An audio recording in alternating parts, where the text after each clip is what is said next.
காலம் எப்படி மாறிப்போச்சு தெரியுமா? காலேஜ் படிக்கும் பொழுது காதல் வரும். புதுசாக ஒரு காதல் வந்துருச்சுன்னா அவனுக்கு என்ன பண்ணுறதுனே தெரியாது. அப்பா அம்மா, சொந்தம் பந்தம், அண்ணன் தம்பி, அக்கா தங்கச்சி யாருக்கும் தெரியாமல் பதுங்கி பதுங்கி பயந்து பயந்து காதலியை பார்க்க போவோம். மணிக்கணக்காக பேசுவோம்.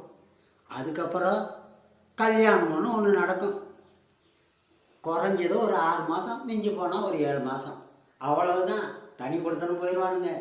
அதுக்கப்புறம் அப்பா அம்மாவை பார்க்குறதுக்கு பொண்டாட்டிக்கு தெரியாமல், பொண்டாட்டியோட அண்ணன் தம்பிக்கு தெரியாமல், அவங்க அப்பா அம்மாவுக்கு தெரியாமல் பதுங்கி பதுங்கி பயந்து பயந்து அம்மா அப்பாவை